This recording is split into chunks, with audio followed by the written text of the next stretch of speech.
One. What's going on, guys? It's the Bigs Podcast, and tonight we're talking about Week 17. This is episode number 88, and it's part one. With me tonight is our commissioner and our three-time Bigs champ, Ben Nisman. Ben, how you doing tonight? Doing great, Jason. Looking forward to seeing and hearing you fill out that leadoff spot again. And we got a lot to break down. The insanity continues, not shocking, but it's amazing to have this many teams over 500 with 5 weeks to play. We've never seen anything like this. So it's been amazing. So let's get into it. Set the table, my friend. Yeah, and filling in for Joe. He is in Cincinnati visiting family. He's at Great American Ballpark right now, cheering on those Cincinnati Reds. So, Joe, hope you're enjoying your vacation. Well deserved, my friend. Let's get going, boys. Let's dive into this, and let's kick it off with our number one seed team, Mike Haber, taking on Frank Bucco. He takes a nice 13-6 victory. Let me share the screen here. Take your time. And this was a fun matchup to watch because it's Mike and Frank. Like this is two world-class managers in this league. Ben, what did you see here? Well, it felt like Frank was playing from behind towards the end of the week. Kind of had Mike sort of playing him like check, check, check, and then eventually by Sunday, Mike Haber pulls away. I guess you should get into Sunday because it seemed like this was going to be a lot closer than it ended up being. And then all of a sudden, it's over a double up. It's a +7, and it kind of came out of nowhere. I didn't see it coming. Yeah, and it was Sunday. Sunday, Mike flipped RBIs. He got 7 RBIs on Friday to flip that category. Frank tied losses by losing a start, and he lost homers and whip, homers allowed and whip, because he threw three. He picked up 3 pitchers, and we'll get into it. He picked up 3 pitchers on Sunday, and like one of them was a starter, or an opener rather, and one was a reliever. It was an interesting Sunday for Frank. That again, I think it did get away from him. It was 11-8 Mike coming into Sunday, and things just kind of went a little haywire. The close categories, Mike wins by a triple, 2 RBIs, a save, 2 home runs allowed, and 5 strikeouts by a pitcher. Frank wins by a steal, 2 walks, an inning and 2/3, 3 wins and 3 walks, and they tied in errors and losses. And that loss came on Sunday to tie that category, which is pretty critical. For Mike on his bench, he goes, we'll start off easy for you. 3 for 15. Nice. That's 200. It is. 4 runs, a double, a homer, 2 RBIs, 2 walks, 3 strikeouts. The only thing that plays will be the walks if you want to get nitpicky. But that's otherwise it was a fantastic bench week for Mike. The home run was a Ezekiel Duran pinch hit home run on Sunday that nobody would have started that. So it was a great bench week for Mike. Mm-hmm. For his moves, he used 6 ads. He dropped Josh Winkowski for Justin Topa. I gave him a relief appearance over a third of an inning. He picked up Angel Perdomo, an inning, a strikeout, and a relief appearance. Dropped Kyle Hendricks. Dropped Anthony Rendon for Mike Moustakas, who went 1 for 4. He dropped Adam Duvall for Marcell Ozuna, 1 for 2 with a strikeout, while Duvall went 2 for 4 with a double and a run. He dropped Perdomo for Rich Hill, which was a bluff, and he dropped Hill for J.P. Crawford, who gave him a solo homer on Sunday. For his key players, let's take a look. Marcus Simeon, the guy who went crazy this week. 409 with a 500, 9 runs, 2 doubles, 3 homers, 5 RBIs, a steal, 4 walks, 2 strikeouts, and an error. He filled the stat sheet this week. The least valuable player, though, is going to be Carlos Correa, an 056 with a 105, 2 RBIs, a walk, and 6 strikeouts. On the pitching side, his Cy Young is going to be George Kirby.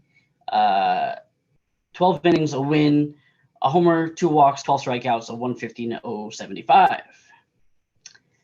For Frank on his bench, he goes 8 for 26. Not ideal for Frank. I'll go 319, 322. It's a 308. Okay. It's a 308 with five runs, a double, 3 homers, 5 RBIs, 4 walks, and 2 strikeouts. The 5 RBIs, he needed 2 of them to tie the category. Probably the easiest thing, I think, was on Wednesday. He had Gary Sanchez on the bench while playing here in Colorado, and the guy went off with 2 homers and 4 RBIs. Oh, wow. So that, to me, that and Travis d'Arnaud went 1 for 5. So like Marcell Ozuna went 0 for 5. So like you could, I might have done that matchup. Having a guy like Gary Sanchez playing in Colorado, you're pretty much you're pretty much guaranteed for something to happen from that guy. For his ads, he used 10. He dropped Yasmani Grandal for Jimmy Garcia, gave him a win over an inning. Not a win. He used his waiver claim for Jimmy Garcia, an inning, a strikeout, and a relief appearance. And then he also picked up Gary Sanchez on Monday over 5 with 2 strikeouts. So I'm guessing the benching on Wednesday was probably something more of a frustration benching. But anyway, I digress. He dropped Tyler Anderson for Austin Hayes, who I had dropped. He went 0 for 4 with a run and a strikeout on the bench. Dropped Elvis Peguero for Tom Cosgrove, an inning of 2 strikeouts, a 1 whip, and a relief appearance. He adds Tristan Beck, 4 innings, a win, 3 strikeouts, 050 whip over a relief appearance. He drops Marcell Ozuna, and Dory Moreta picks up Andrew Nardi, an inning, 2 strikeouts, a 1 whip, and a relief appearance. Then he picks up John Schreiber, and I know I've had this conversation. We've had this conversation with Joe about openers and bulk relievers.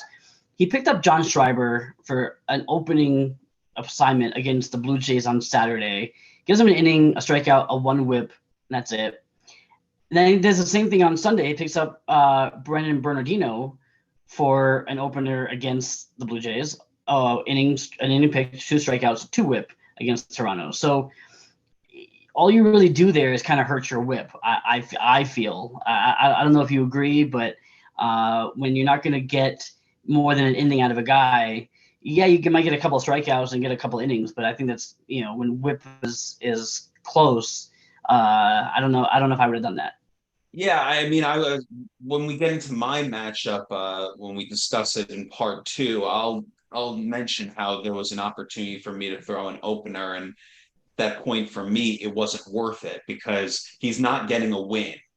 So right. There's really not much you can gain except for getting closer to the minimum. And if you can kind of see a little bit ahead and see, okay, maybe I will need some clean innings because my opponent is getting killed in ERA and whip and I have less to lose, then maybe you go for it. But when it's a tight matchup like this in the pitching, yes, I agree with you. Besides grabbing those innings, and when the argument in Frank's sake is that innings was close. And he needed to do what he had to do on Sunday to at least grab that. But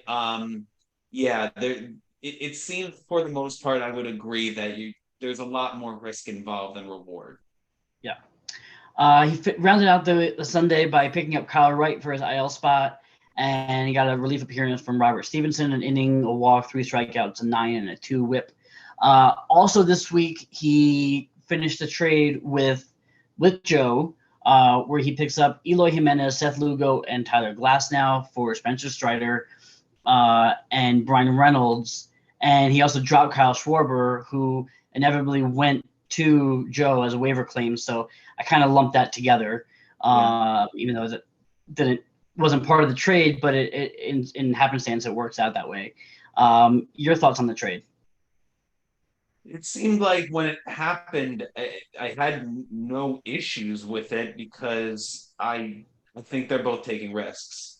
I think that either one of these could blow up in their face and either one of them could put them into the playoffs. So, at the time I was just like, yeah, it works. But now the fact that Joe ends up getting Schwarber anyway, I would lean it in Joe's favor right now. And this is what the second trade that they've made each other. There was the Alex Bregman deal Yeah. that worked out basically in Frank's favor at this point, even though Yuri Perez is kind of tailed off a little bit. But it's so hard to say right now. I mean, Seth Lugo, he had a disappointing start today against the Dodgers, and Glass now. I guess we'll wait and see. But Frank didn't trust Spencer Strider down the stretch. He didn't want to mess with it, and he thinks that it's going to be more bad than good going forward. And Eloy for Brian Reynolds, is that basically a wash? My concern with Eloy Jimenez is his ability to stay on the field. The guy can never stay healthy. So like he's one bad round around first base from pulling a hamstring and being out for 6 weeks. Like that he's made of glass, and that's but and so is Glass now. And Glass now has already missed a start this past week since Frank picked him up. So he's I think Frank is taking a big risk here, just at least from a injury standpoint with those two guys. And Seth Lugo, yeah, he had a rough start today, and he's been up and down, I feel, all season long. I really do think that Joe walked away with the better deal here. Yeah, and now the fact that the guy to drop was Schwarber, like he couldn't find like a reliever in all of it, like somebody that he's not really going to need that could kind of get thrown around to a bunch of teams, except like Schwarber is a mainstay player. Like once you pick up Schwarber, he might not go in your lineup every day, but he's staying on the roster for a while. And Yeah, I kind of feel like this is just if Frank doesn't make the playoffs here, I hope the lesson is learned that just because you have the six trades, like you A, don't have to use them, and B, to use them trading with Joe, where the history has not been good trading with Joe. Joe keeps going to the playoffs and Frank doesn't. So I don't know. Like I feel like there's a pattern here. If Frank doesn't make the playoffs this year, if he doesn't, and it's one of the reasons is that this trade blows up in his face so badly, and Spencer Strider is just amazing down the stretch. And Brian Reynolds, though the Pirates aren't a good team, someone's going to get the production from that team when they do score runs, and Eloy just falls on his ass and can't get up. Then yeah, you're right. Like this is gonna look really, really badly. But what I will say is that Eloy Jimenez, when healthy, he is like in a pretty decent lineup with yes. Moncada and Luis Robert. I mean, there's enough there that if he is in the lineup, then he should be a pretty good guy to have every single day. Arguably better than Schwarber, arguably better than Brian Reynolds. It's just that at this point, I don't know. Yeah, Frank's schedule. and I'm guessing. Well, I was going to say, I'm guessing that the decision to drop Schwarber, and I know Frank has had his issues with Schwarber all season long. He's hated this guy, and I think part of the reasoning, like, and to your point, you can keep him on the roster and not play him every day. But there was a crunch here, right? Because you have Jimenez left and right, you have Kwan left and right, you have Austin Hayes left and right. So there's not really a place to get him in every day. You could put him in your utility spot, but then he's carrying 3 catchers now for some reason. I don't know. It's an interesting roster construction as we get to the home stretch here.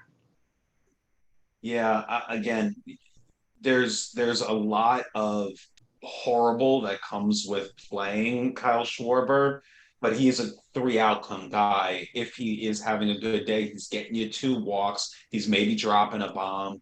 Like, Yep.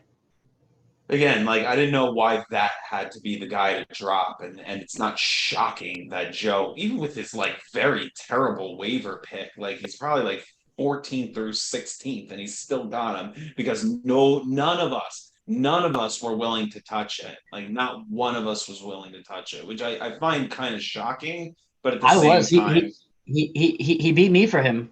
Because Okay. I did put a claim in for him because I Okay. had him last year and I know what you expect from him. He is that three true outcome guy. He is the National League's Joey Gallo, but like he gets on base and in that Phillies lineup he's gonna score runs. So like you take the strikeouts for what it is, but I was gonna go there. I was definitely gonna Okay. go there. Makes sense. All in all, he used 10 ads, two hitters, one starter, two openers, four reliever, and one bulk reliever.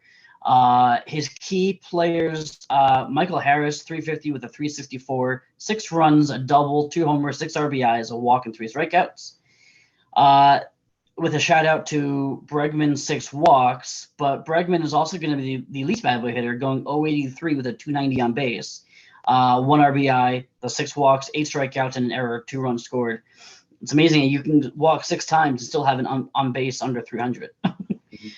um, for his pitching side, Cy Young, I'm giving to Michael Lorenzen, making his first Phillies start. 8 innings, a win, a homer, a walk, 5 strikeouts, a 2.25, and 0.88. I believe that was against the Marlins. And the Cy Young is going to go to Chris Murphy. He used this guy as the bulk reliever for that Sunday start. He's no longer on the team. Here he is. 2 1/3, a loss, a homer, 2 walks, 3 strikeouts, a 23-14, and a 386 over a relief appearance. And that was on Sunday, where things just went haywire. Yeah. Yeah. Like, you know, on Sunday, Frank has tended to do this. He's like, let me go for it. Let me go for these innings. Yep. And it's worked in his favor. And this time, it really didn't blow up in his face as badly as it could have. He kind of traded a stat for a stat, right? Because he wins innings pitched, but he loses whip. He loses home runs given up, but one of them was from Urquidy that was going to be like on his team regardless, and the other one is from the bulk reliever. Now, maybe he had knowledge that this guy was coming into the game anyway, and or I wonder if he just was like, this seems like the right guy. If he knew for a fact like this is the guy, then yeah, this Sunday did blow up in his face because there's the loss that he did not Yeah. need. And then it's like you're flipping, you're trading innings pitched for whip, but then you also take a loss that ties the category. In this case, you are better off just like letting it go. And you lose, you potentially win whip, you win losses, and you lose innings pitched. That would have been a better trade-off. So Yeah. that stat, we talk about how every stat matters down the stretch, and we'll see in 5 weeks if this one really mattered. Frank's schedule is not easy going forward. He's got a co-host here this week. Jason, you are overdue for a win. He then follows it with Bobby Russo. Then he does have Christian Wood, which is, maybe a little bit easier for him because Christian's had a horrendous year. Then Costas in week 21, which is going to be a lot of fun for all of us to watch. And he Uh-huh. finishes the season with Michael Sherman. Michael Sherman, no one wants to face because if he has that hot week, he's like nearly impossible to beat. Ask Bobby Uh-huh. Russo. Um, Uh-huh. so it's not the worst schedule. There's potential wins in there, but Frank hasn't been doing his best management. I look on Sunday. There's a Gary Sanchez bomb on the bench, and 0 for 5 with Travis d'Arnaud starting. He didn't really need that, right? Like it really wouldn't have made that big of a difference, but it's just I wonder now he's going to be like, okay, can't have the bench anymore, got to shut it. This is the 9. It's Frank is a Look, very very. Let me just finish. Frank is a very very impulsive manager, and he plays with what do you call his heart on his sleeve? I can't even think of the phrase. His emotions. He wears his emotions on his sleeve, and yeah. Yep. every day, winning every day is critical from week 1.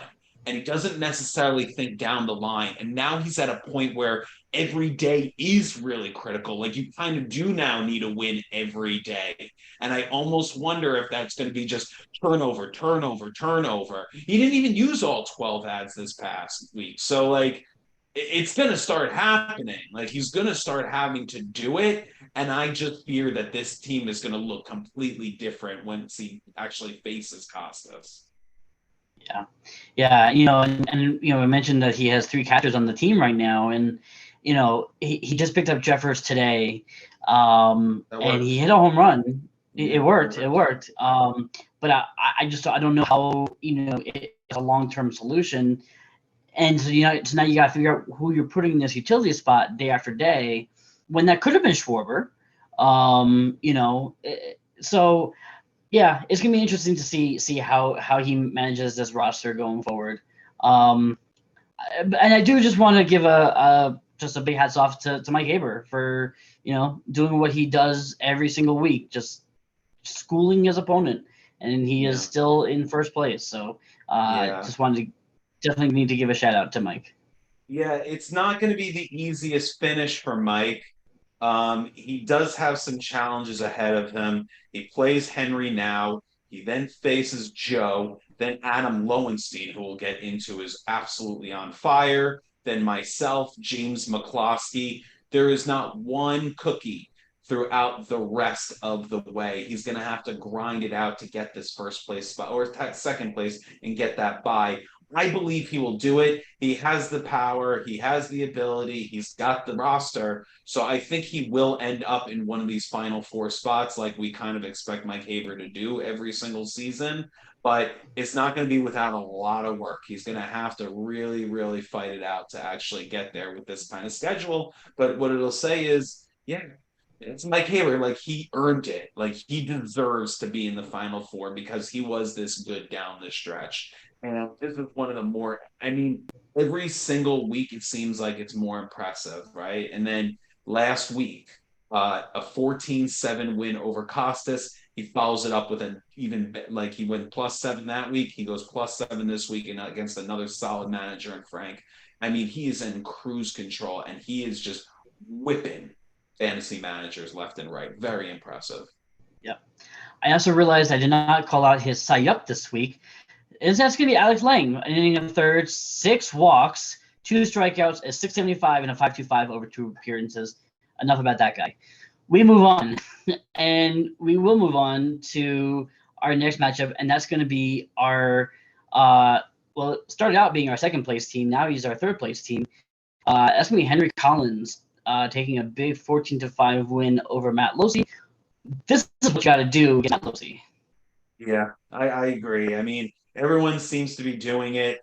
Henry needed to get on board here with everyone at least doubling up Matt Losey. This +9 here over him. Good job by Henry. Really got hot on Saturday. And Sunday was absurd. I mean, looked at one point, he was like 6 for 11, and he had filled out the entire stat sheet in like an hour of game already. Like Luis Roberts had already hit the triple for him that he needed on Sunday. Then he got a couple doubles. He had hit 2 bombs. He had gotten a couple stolen bases, a walk. Like Sunday had just started off on fire. That if there was ever a chance that this thing could have gotten at least a little closer, maybe like a 12-7 or something, no chance. Saturday afternoon and Sunday was glorious for Henry Collins. Yeah, and we look at Sunday real quick. I mean, 10 RBIs on Sunday was huge to steal. But I will say, on Sunday, Matt did flip on base percentage. It was he didn't have a whole lot going on Sunday, but he did have a 433 on base, so he did manage to flip that category. Mm-hmm. Henry untied triples he scored a triple on Sunday. That broke that tie. As well as homers. He had 2 homers to break that tie. Matt flipped on base percentage and Henry flipped whip. And that brought him to the 14-5 finishing result. For the close categories this week, Henry wins by the triple, which he got on Sunday. 1 homer, 2 walks, 3 ticks on the whip, and 2 relief appearances. Matt wins by 5 ticks on the on base, 2 walks, and they tied in errors and wins. For Henry on his bench, he goes 729. So I missed it. What for 49? 7 for 29. 7 for 29? Yeah. Is that 242? 241. So close.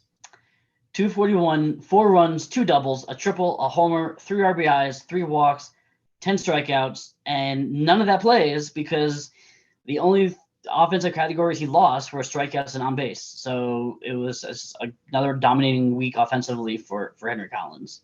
Yeah. If you want to nitpick, maybe there was one guy that got a couple of hits and then another guy that was over in the lineup, and that flips on base, but it's still a +9. Yeah, I mean, he had Jimenez on the bench one day. He had 2 doubles and a homer. But it was hard to get him in. Like, do you put him in over Luis Robert 1 for 4? I don't know. I don't know if you do that. So it was really Friday was the only. He went 4 for 7 on Friday on the bench. That was the big day. 2 doubles, a triple, a homer, and 2 RBIs. Like, everything else was pretty clean. So, for his moves this week, he did use all 12 ads. He dropped Taylor Saucedo for Edward Cabrera, 3 innings, 6 walks, 3 strikeouts, a 6 and 267, and a trip to the minor leagues. He dropped Tyler Holton for Aaron Loop, gave him an inning and a relief appearance. He dropped Cabrera for Tommy Canely, an inning, 3 strikeouts, a 1 whip, and a relief appearance. Dropped Ben Heller for pick back up Taylor Saucedo, an inning, a strikeout, and a relief appearance. Dropped Wandy Peralta for Bobby Miller, 3 2/3, a walk, 3 strikeouts, a 245, and a 191 against San Diego. And also added Tyler Kinley for a clean relief appearance. Dropped Kinley for Tyler Anderson, 5 innings, a loss, 3 walks, 6 strikeouts, a 360, and a 1 against Seattle. Dropped Bobby Miller for Kyle Gibson, 7 innings, a win, a homer, a walk, 9 strikeouts, a 386, and 071 against the Mets. And dropped Saucedo for Jay Jackson, gave him a clean inning against for the Blue Jays in relief. Dropped, and then on Sunday, so Sunday was interesting. Sunday he dropped Gibson for your friend Jesse Schultens, 6 innings, a homer, a walk, 6 strikeouts, a 3 and a 117 against Cleveland. Dropped Tyler Anderson for Xavier Curry, who was going against Schultens, 5 innings, 4 strikeouts, a 360 and 080 against the White Sox. And he also dropped Luis Rengifo for Jake Bauers, 0 for 4 with a run and RBI, 2 walks and 2 strikeouts. Overall, so 12 ads, 1 hitter, 6 starters, and 5 relievers, which I thought was interesting. He only had 1 hitter the entire week, and it was his last ad. I thought that was pretty cool. Yeah, and the fact that he actually used all 12 ads, where I think he typically has not needed to do that. As we say, like, now we're getting further along in the season, we feel like using as many as possible is critical. Yeah, and the fact that he was able to flip whip on Sunday with those moves, yeah, was really impressive. His key players, for his MVP, I'm gonna hit on a couple of guys here. George Springer, 467 with a 26, 4 runs, 3 doubles, 2 RBIs, a steal, 3 walks, and 2 strikeouts. And also, gotta give a shout out to Kyle Tucker, only 231 with a 300, but 4 runs, 2 doubles, a homer, 7 RBIs, and 4 steals, 3 walks, and 5 strikeouts. So between those 2 guys, it was a really solid week for him offensively. The least valuable hitter is Andres Jimenez, who he did not get in on Friday, so his line looks a little bit worse than it should.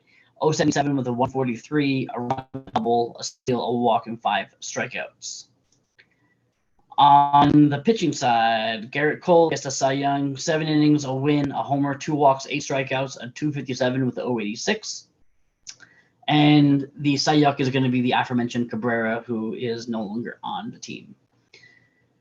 To mention, Charlie Morton also didn't really bring it. 10 1/3, 2 losses, 3 home runs, 7 walks, 12 strikeouts, a 697 and 165 whip for Charlie Morin, who has had a pretty solid season, but maybe as the Yeah, season grows, Charlie Morin's starting to wear down. I think he start against the Cubs on Sunday was terrible. The one against the Angels early in the week was not as bad. So it was kind of a tale of 2 weeks for him. But yeah, it wasn't overall. It was not a very good week. For Matt on his bench, well, he goes 2 for 6. That's 333. I know that one. It is 3 runs, a homer, an RBI, and a walk.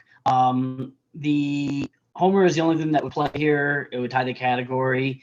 It was a pinch hit home run from Jason Hayward, but he could have gotten him in because he had Brian De La Cruz in the lineup, and that game was earlier, and De La Cruz was out of the lineup, so you could have put Hayward in if you wanted to do that. Yeah. But that's otherwise it was kind of a nothing benching this week. He did not use a single ad, and his key players. I'm gonna give the MVP to Ty France, my friend. Only 227, but a 346 on base, 2 runs, 2 doubles, a homer, 5 RBIs, 4 walks, and 3 strikeouts. The least valuable hitter was just about anybody. It was not a good week offensively, but Conforto pretty bad, 222 with a 333 run, 3 walks, and 4 strikeouts. I also give a shout out to Monasterio's 2 errors were huge in this matchup. I'd say Justin Turner had a 429 on base percentage. I mean, if Justin Turner has any worse of an on base percentage, Matt loses that category as well. So Justin Turner to me is the savior in this entire offense. He only played in a couple of games. He was hurt most of the week. He only played in 2 games this week. But yeah. What he did play it was very productive. On the pitching side, I'm giving the Cy Young to, I guess, Michael Fulmer, 3 2/3, 2 wins in relief, 7 strikeouts, nothing earned, and 0.227. And the Cy Young, I guess, is going to be another reliever, Alex Young, an inning, 2/3, a bomb, a walk, a strikeout, 1620, and a 360 over 3 appearances. I guess the story here is Henry. Absolutely. Still in striking distance of a bye, still in very good position to get one of these playoff spots. Only 6 can make it, so any one of us can fall out of it at this point. If I would like to start predicting right now who's sitting at the table, as Joe put it a couple of years ago, like who's safe. At this point, I don't think anyone is safe, man. Like we have never seen anything like this as far as this many teams over 500. Any one of us could go on a 5-week tear and knock someone out. His schedule, it's not the worst, but it's not really pleasant. It's Mike Haber this week, followed by Jason Ashby, Bobby Russo. Then he gets Christian as a little bit of an easier one, and then finishes with Costas Paragas in week 22, which we will all be licking our chops and seeing like, are these two guys in a play-in matchup right now in week 22? It's going to be tough. He's going to have to work, but he's in a better position than, being hovering around 500 or only like 10 over 500. The dude right now is sitting. It's over 4. It's nearly 50 over. It's 40. It's 43 over. 43 over. Yeah. Okay. Yeah. It's 43 over 500 in his first year here. That's amazing. Yeah, that is definitely a giant feather in the hat. Like no matter what happens the rest of the year, like this has been one of the most impressive rookie seasons probably ever. You tell me, but this has been really fun to watch. Yeah, as far as record goes, as far as wins, losses, it's as tremendous as I've seen in a very, very long time. I mean, Jimmy Dunlap had a really nice season in 2019, but he was never 40 over 500.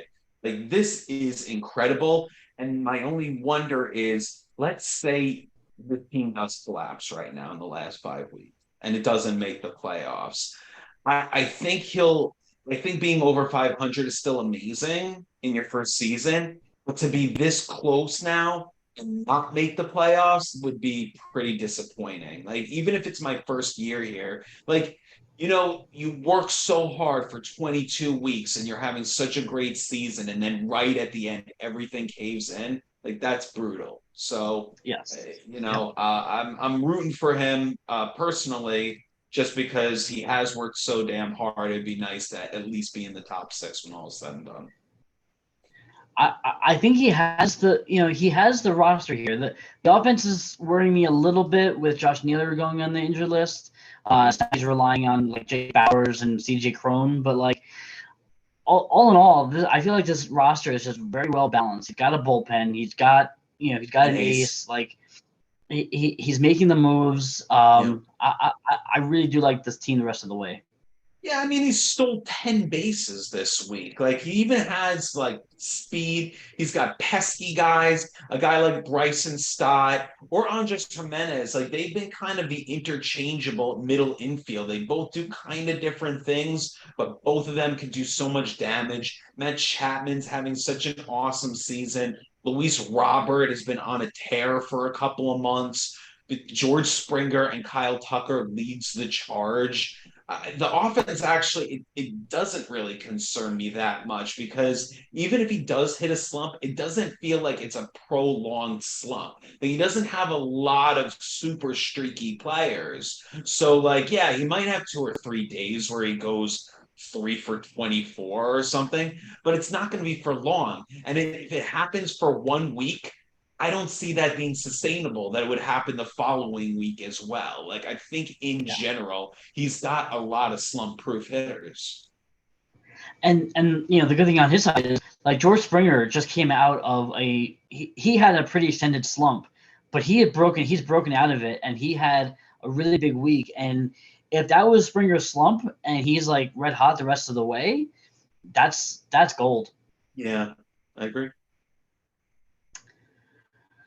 All right. I think that'll move us on to our next matchup, which is going to be this was a marquee matchup to me. Was our co-host Joe Schubert taking an 11-8 win over Josh Haber, and Joe just keeps on creeping up the standings here, and he's right here. He's in eighth place, and he's not going away.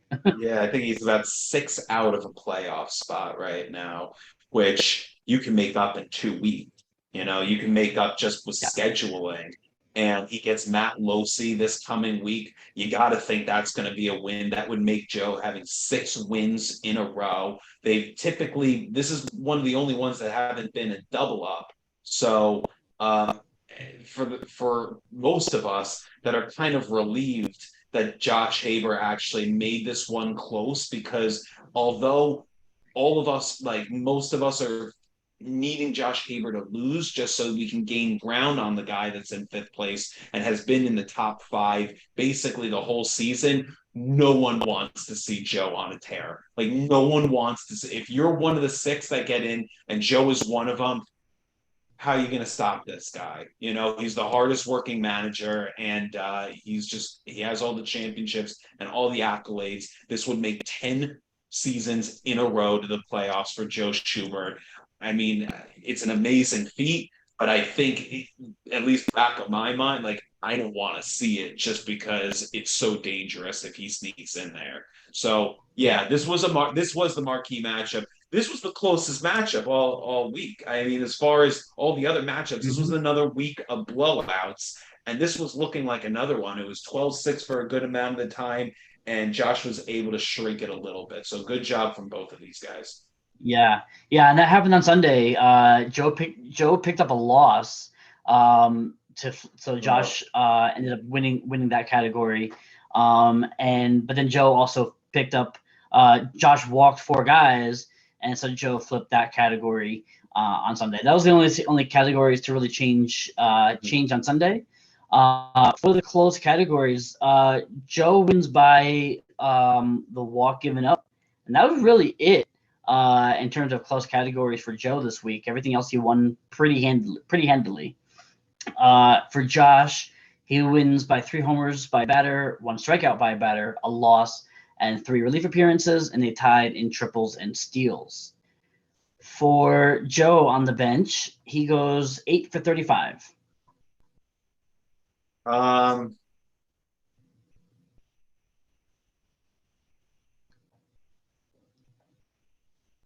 35, 32, 8 for 40.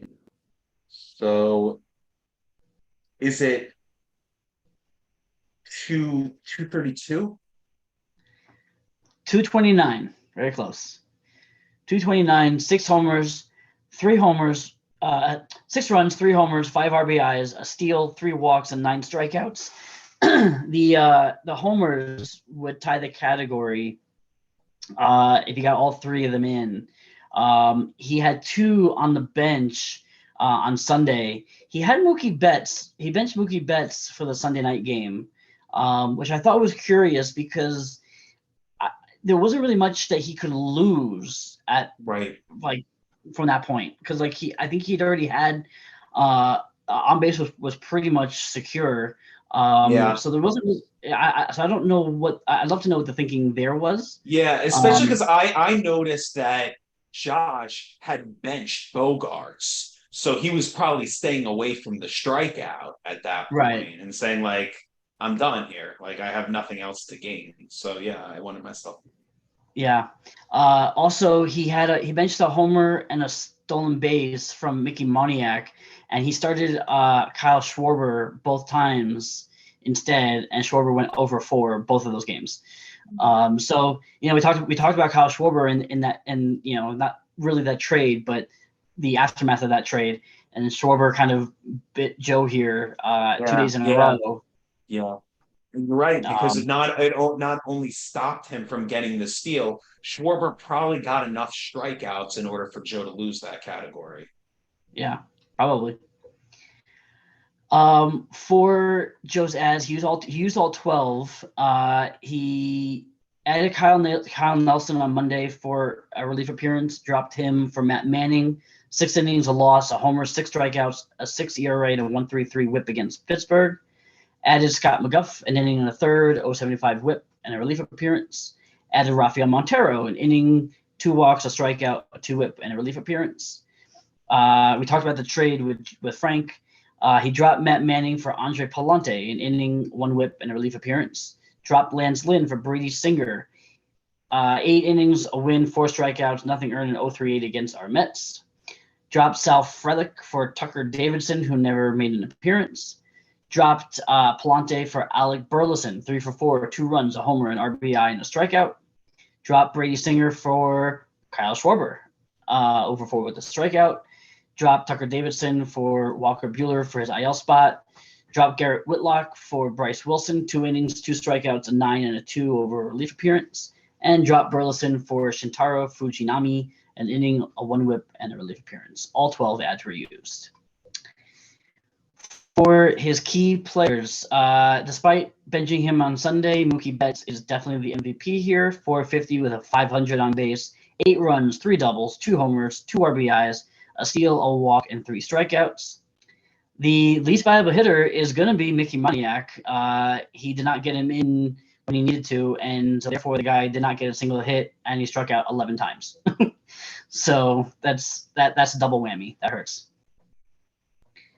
On the pitching side, well, before he traded him away, Tyler Glasnow threw 7 innings, a win, a homer, 2 walks, 8 strikeouts, a 1.29 and 0.71.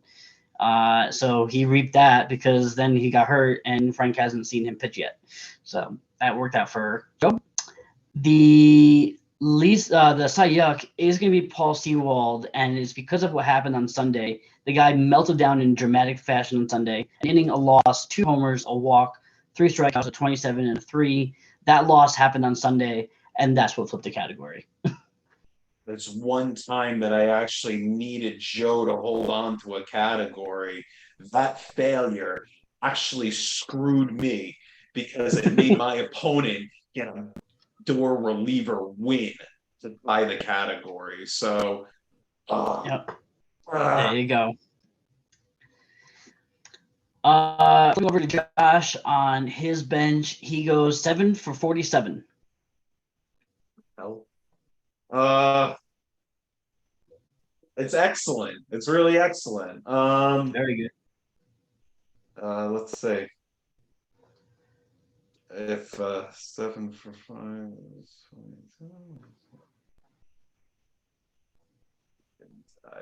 133. 149. 2 runs, a steal, a walk, and 10 strikeouts. The steal is the only thing that plays that would have untied that category. It came on Wednesday. He had Perdomo on the bench while Ketel Marte went over 4 with 2 strikeouts and an error. So that would have been the play. But yeah, I mean, especially at that point of the week, I don't know that I'm benching Marte either. So right. He also on Sunday he did bench Sandy Alcantara and Carlos Rodon, and both of those worked out beautifully because they were both really bad, especially Rodon. He was terrible, and then he got hurt. So I have to give him credit for that because that would have been a loss from Alcantara, and the 16.88 and 1.88 ERA whip from Rodon would have hurt. So very, very well done from Josh on Sunday. Brilliant. Yeah. He used 9 ads this week, dropped Yency Almonte for Phil Maton, an inning, a win, a strikeout, a 1 whip, and a relief appearance. Dropped Scott Alexander for Tom Murphy, 1 for 3 with a strikeout and an error. Dropped Murphy for Jose Siri, 0 for 4 with a strikeout. Dropped Fujinami for Seiya Suzuki, 2 for 5, 2 runs, a homer, 2 RBIs, and a strikeout. Dropped Daniel Bard for George Soriano, who ended up being a waste because he dropped him later on, never came in. Dropped Suzuki for Dean Kramer, 5 1/3, 4 walks, 4 strikeouts, a 3.38 and a 1.13 against the Mets. And he added Christian Encarnacion Strand for a 2 for 3 with a run. Dropped Siri, and he dropped George Soriano on Saturday because he was going to be the opener for the Marlins. He ended up going 3 innings, gave up a homer, 3 walks, and 4 strikeouts, but it was Josh had already dropped him, and that worked out. Then on Sunday he added Tyler Rogers and Luis Urias, both of them for this coming week. 9 ads, 5 hitters, a starter, an opener, and 2 relievers. For his key players, holy shit, Lane Thomas went off. 360 with a 333, 7 runs, 2 doubles, 3 homers, 10 RBIs, 2 steals, and 9 strikeouts. The least valuable hitters are going to be I'm giving it to both Ellie De La Cruz and Ketel Marte. Here's Marte, 080 with an 080, 2 runs, double, a homer, 2 RBIs, 5 strikeouts, and an error. And De La Cruz, here you are, 200 with a 286, 4 runs, 2 homers, 2 RBIs. It's the 13 strikeouts and the 2 errors that really hurt him here. But everybody kind of did a little bit of everything in this lineup this week, so it was kind of hard to just nail down one guy who was particularly bad. The Cy Young, he didn't start him on Sunday, so Sandy Alcantara gets it because he did throw 8 innings, a walk, 5 strikeouts, nothing earned in 0.63. And the Cy Young is going to be Carlos Rodon, even though he didn't start him on Sunday. He still threw 4 innings, got a loss, 2 homers, 4 walks, 5 strikeouts, a 9 and a 2. That makes me feel pretty good. Yeah. I mean, Sandy was traded to Josh from Joe, and it's seeming like he's had kind of a touch and go kind of season where it started bad and he sort of picked up steam. Like obviously he's going to have his gems, but in general, been a pretty disappointing player. And now I kind of wonder about this Josh Haber pitching staff, which was looking really, really sexy for the most part. And now it's just like, I don't know. There's some guys in there that could be a hand grenade, right? Could it be Sandy? Could it be John Gray? James Paxton, you never know about. I love his bullpen and everything, but it's, now you got Carlos Rodon with his 3rd body part injury of the season. Now it's a hamstring. So yeah, that kind of fell in your favor as well. You kind of wonder as Josh Haber, it's not really. I mean, I don't know if too many people have noticed it, but Josh has been slipping. Like this happened last year as well, where he was on a tear, he was looking great, but then at the wrong time, he just started taking losses. He had won from week 6 till week 10 every matchup. He won 5 in a row. And then he Yeah. took a loss, 2 wins, and now he's lost 3 out of his last 4. Like this is a bad time to go on the skid, right? Like he really needs to make up ground here. And the rest of his schedule, fortunately, is it's a little bit easier than most of us. Adam Lowenstein, well, I don't know if anyone wants to play Adam Lowenstein. The guy is absolutely scorching. And then it's myself, James McCloskey, Brian Lebo, and Ari for the second to last in the last week. I mean, you cannot ask for a better 21 and 22 opponents. Like that Back should to be back. good enough. That could be good enough, and he's he took a loss to James McCloskey 12-8 last time. You wonder, is it just he doesn't match up well against James, or is he due to win that one as well? So it's set up here for Josh. Like it is set up, but he has been skidding a little bit, losing 3 out of his last 4. Yeah, yeah, and you mentioned the pitching, and and I know coming out of the draft, the pitching he was not happy with his pitching staff coming out of the draft. And because really Logan Webb was really the guy, on the team, and he had a good, he picked a good bullpen with Alexis Diaz and Felix Bautista, and obviously all the Dodgers relievers that he had drafted. So he did make the move to pick up Sandy and Carlos Rodon for me. The trade for Rodon for Jazz has really ended up being a trade of damaged goods because Jazz has already been on the IL once. He's hurt right now again. Rodon is now on the IL, so it's really been a kind of more of a wash as far as that goes.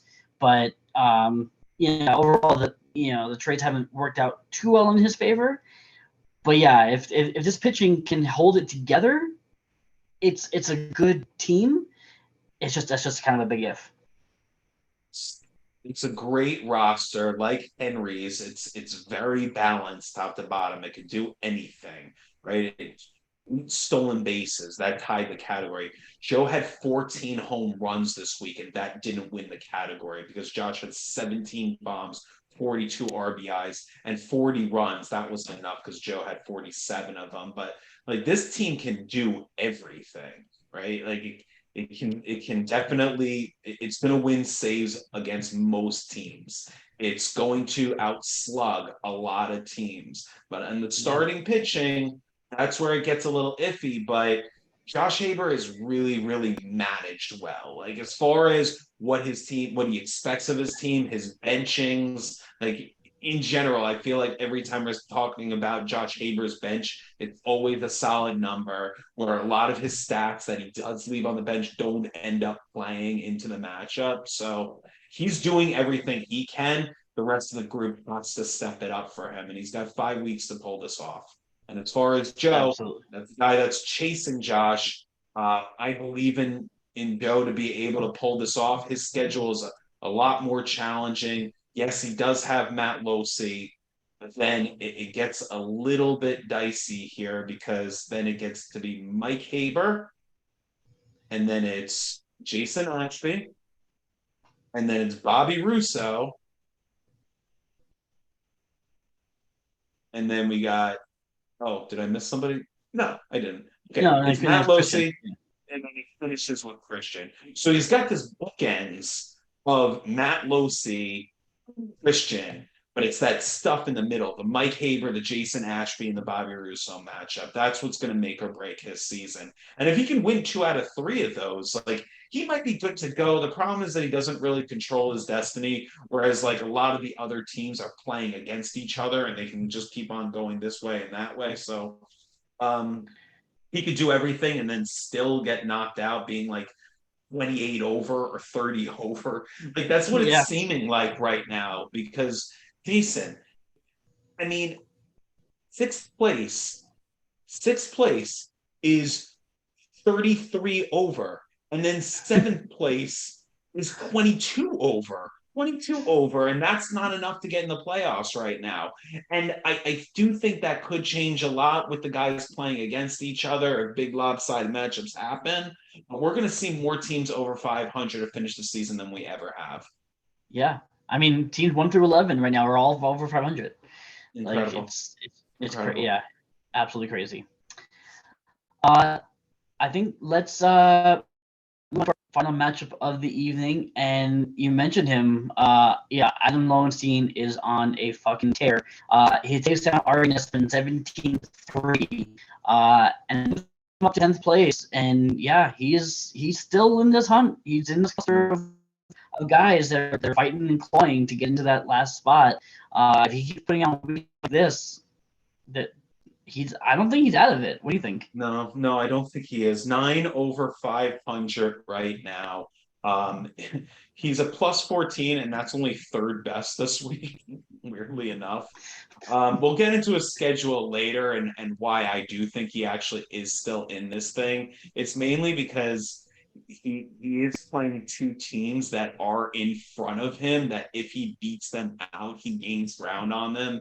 So no, he isn't out of it by math or the fact that his team is actually killing it right now. Since the loss against me 12-7, he's won 12-7, won 14-5, and won 17-3. That is a shit ton of ground that he just covered. Yeah. And he has Matt on the schedule. So I do want to look at Sunday, because Sunday was wild here in this matchup. It was 14-6 coming in, which is still a good sized win. But Sunday kind of exploded, and look here at what he did on the offensive side of the ball. He hit 368 with 442. 7 runs, 4 doubles, 2 homers, 13 RBIs, 5 walks, 7 strikeouts. Well, he flipped runs, he flipped doubles, he flipped RBIs, and he flipped batting average, and he flipped strikeouts because Ari struck out 13 times on Sunday. So all of that, Ari did flip innings pitched. He threw 16 innings on Sunday, so he flipped in innings and wins on Sunday, but on the offensive side of the ball, Adam just went bananas on Sunday. So, I mean, he basically got every single thing he needed. 13 stakes on Sunday? Yeah. Yeah, I mean, you talk about getting hot and getting clutch at the right time. Everyone dreams of having a Sunday like this, and we've seen it from James McCloskey, we've seen it from Matt Losey, we've seen it from Frank Bucco. Now we've seen it from Adam Lowenstein, and we've seen from Henry as well. But I mean, this is when it matters most. Like you can have a horrible 6 days, but if you have an explosive Sunday and those certain stats are close, you really only need that big Sunday to really get yourself right. Yeah, and that's exactly what happened here. He was winning the whole week, but it was pretty close until after Saturday it was 14-6, and then the blow up happened on Sunday. Let's get into the close categories real quick. Adam wins by 2 doubles, 3 homers, 2 steals, 5 strikeouts by a batter, 2 losses and 2 saves. Ari wins by a win, and they tied in triples. Adam on his bench, he goes 11 for 50. Amazing.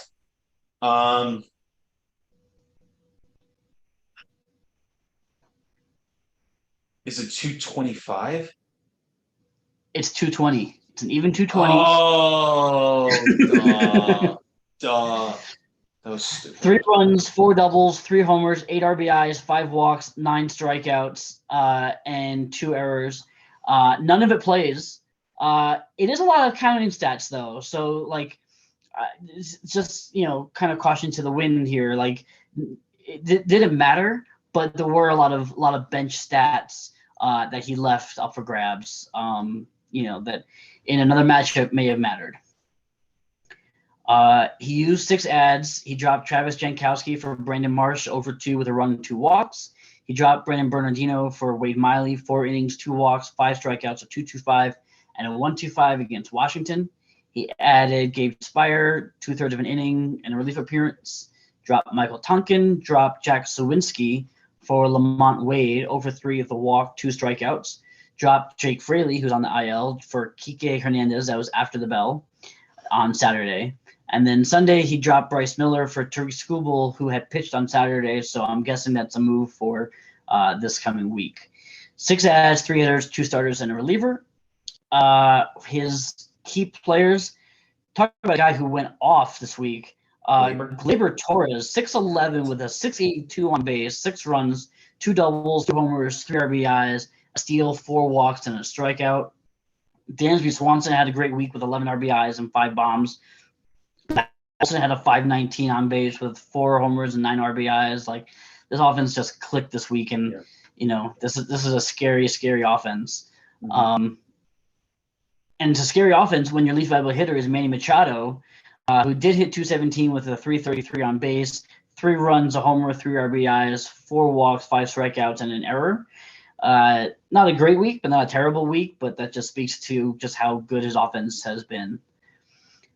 On the pitching side, Cy Young is going to be Dane Dunning, 7 2/3, a win, a homer, a walk, 11 strikeouts, a 117 and an 0.52.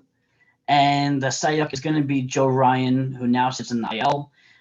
4 innings, a loss, 4 bombs, walk, 4 strikeouts, a 15.75 and a 2.50.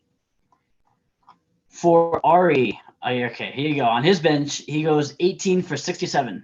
Oh, forget it.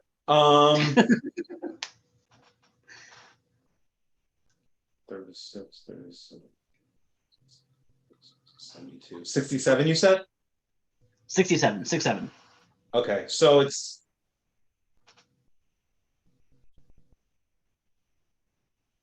267? 269. I'm impressed. Thank you. I almost literally said 269, but I was just like 269, 6 runs, 8 doubles, 4 homers, 11 RBIs, a steal, 3 walks, and 16 strikeouts. The runs, all of them would have flipped the stat. 8 doubles, he only needed 2 of them to tie the category. 4 homers, he needed 3 of those to tie the category. 11 RBIs, he only needed 5 of those. There were a couple of spots where you could, but with the lineup that he keeps, and the bench that he keeps, it's kind of impossible to really pinpoint, what should have happened. Right. There was a Eugenio Suarez home run. Josh Young went 0 for 3, but then the next day, Josh Young is on the bench with a double and a home run. So it's really a balancing act with this roster. Yeah, that's the way it's always been for Ari Nisman. It's never going to change. He's the number 1 tinker guy in our entire league, and it's been that way for a long time. It's worked every other season. He's made the playoffs every single odd year since every even year since 2012. 12, 14, 16, 18, 20, and 22. That's 6 seasons of making the playoffs on even years. That's wild. But every other year, it ends up being like this, with him playing with the same kind of big starting rotation, very small in the bullpen, large bench, because he wants every one of these offensive players and just flipping them in and out. And you have seen him win some big weeks. Like, you saw him beat Frank Bucco. You saw him beat Mike Haber. So Ari always has the ability to beat an opponent. But if he's going to continuously leave large amount of counting stats on the bench, it's impossible to win consistently. Yeah. I will say he 10 relief appearances for the week and 2 saves. Those are stats I feel like you would never really see, in the past from Ari. And he did use 7 ads this week, which I also thought was kind of out of character. Yeah, and honestly, Jason, when I saw that number, the amount of ads that he used, I was like, that's amazing because like he's had a really rough season and like every matchup lately it's been like a brutal blowout. Like I took him out 16-4 in week 3, but some of these it's been rough. Obviously the 21-0 followed by a 15-6 followed by a 17-3. I mean, how bad is that, man? That's Yeah, yeah. nine But points. he's still doing it. You know, Yeah, yeah, he's still exactly. He's he's still given playing up the game. four minus 44 stats in 3 weeks, but that does not stop him from checking the team every day. He still wants to play. He knows the season's wrapping up, and once these 5 weeks are over, that's it for him. So he's going to enjoy it to the fullest, and I appreciate the grind. Like I saw him make an ad against me today. He actually used 2, where I only Yeah, used 1. I'm like, yeah, like bring it. Like he's always going to bring it and try to compete. So I really appreciate that. absolutely. 7 ads. So he added Connor Wong on Monday, 1 for 4 with a run, a double, and 2 strikeouts. Dropped that guy for Max Kepler, 1 for 4. Dropped Kepler for IKF, 0 for 4 with a strikeout. Dropped him for, this is where it gets interesting. On Saturday, he drops IKF for Ty Bloch, 4 2/3, a loss, a homer, a walk, 2 strikeouts, a 771, and a 193 against St. Louis. And I watched this happen. And so on Sunday, he drops that guy for Austin Gomber, who's also pitching against St. Louis. And I'm going, okay, is it like, are you trying to find the right Rocky to pitch against the Cardinals? And he did, because Gomber gave him 6 innings, a win, 3 walks, 2 strikeouts, nothing earned, in a 150 against the Cardinals. So Block didn't work, but Gomber did. Well done. He dropped Jake Berger for Jake Irvin, 4 1/3, 2 homers, 2 walks, 6 strikeouts, a 6.23 and a 1.62 against the Reds, and dropped Luke Raley for Zach Greinke, 4 innings, a loss, 2 homers, 4 strikeouts, and 11.25 and a 1.75 against the Phillies.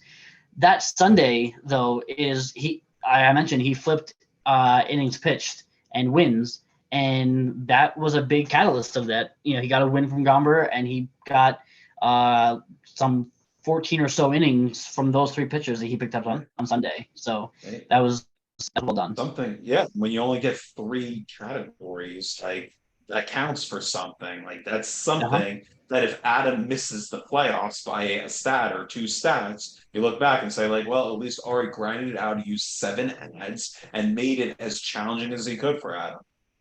Absolutely. The key players this week for Ari, the MVP is going to be Ryan McMahon, 318 with a 407, 6 runs, 2 doubles, 3 homers, 8 RBIs, 4 walks, and 7 strikeouts. The lead hitter, he's been waiting for so long for this guy to come back. Aaron Judge, an 095 and a 296 with just a run, an RBI, 6 walks, and 7 strikeouts. That's a disappointment after waiting for so long for him to come back to just have a terrible week like that. The Cy Young, I guess I'm giving to Clay Holmes. 3 innings, 2 saves, 3 strikeouts, nothing earned, and 1 whip in 3 appearances. And the Cy Young, Greinke and Barlow and Luis Castillo, Lucas Giolito probably leads the pack here with his 22.09 ERA, but it was a bad pitching week for both teams, but specifically for you. He almost pitched to a 6 ERA. Oh. Yeah. I mean, obviously the story here, and arguably the story of the entire week, is Adam Lowenstein, right? Like the fact that he has gained this much ground, 9 over 500, and what's in his sights. Josh Haber, a guy that's in front of him that if he beats, he gets closer to. Matt Losey, who everybody's been picking on, he's on pace to have historically the worst season ever in the bigs. Mike Haber, guy that's in front of him, probably definitely the toughest matchup he's going to have to face for the rest of the season. He took a 17-3 loss to Mike Haber in week 5. Then Jason Ashby, that was a 9-9 tie the last time. He's a guy that obviously you guys are fighting for that last playoff spot. And then he finishes the season with Bob Russo. Bob Russo was going to be either going for a bye or going for a playoff spot in week 22. He has the chance to gain ground on him for a playoff spot. It is amazing what he has done lately. I mean, these last 3 weeks, 12-7, 14-5, 17-3 to put him right back into this. I've never seen anything like this, man, as far as what we are dealing with how many over 500. You are unfortunately the last one in that group and 11th, 7 over, but 7 over is not 7 under, Jason. Like you're in this as well, and if Yeah, they keep on, beating up on each other and playing to the middle with 9 nines, and you skyrocket with big wins, that's all that needs to happen. Everyone is looking for that big win now with 5 weeks to go, 4 weeks to go, 3, 2, and then you get the big one on the final week. You've seen it happen before, that's the one that propels someone into the playoffs. for sure. And look, I mean, both of the new managers this season are just killing it right now, and that's I think that's so great for the league. I think that's great for you as a commissioner for bringing these two guys on. Yes. And the future of this league is so incredibly bright. I think it's going to get even better. I can just feel it. Yeah, I agree, man. And it's in going into the season, it was really bittersweet the fact that the two finalists from last year weren't back. And how are we going to recover from that? Like, how is this league going to respond of having the two top guys from the league last year not in it the following year? And I think we have responded as best as we can. A lot of credit to the entire league, to the new guys and Henry and Autumn for actually really making it so that there's priority, that everyone has a chance to win this thing this year. Literally any one of us from 1 through 11 now has a shot to win the championship, and that's amazing. It's something wild, and I know I'm excited. I'm happy to be part of it, even if I'm at the very butt of it. I'm happy to be part of that group, and I'm going to keep playing, keep fighting, and we got 5 weeks left. We'll see what happens. That's going to bring us to a wrap, Ben. Thanks for coming on with me tonight. Absolutely, man. It's been a pleasure. Thank you so much for leading the charge and holding that spot warm for Joe. I know he's having a great time in Cincinnati, but he'll be back with us next week, and we'll be doing it later on this week for part 2. And I'm excited to break it down more with you, buddy. Thank you so much. Absolutely. Until then, guys, it's been real. It's been fun. And it's always real fun in the bigs. We'll see you next time, guys.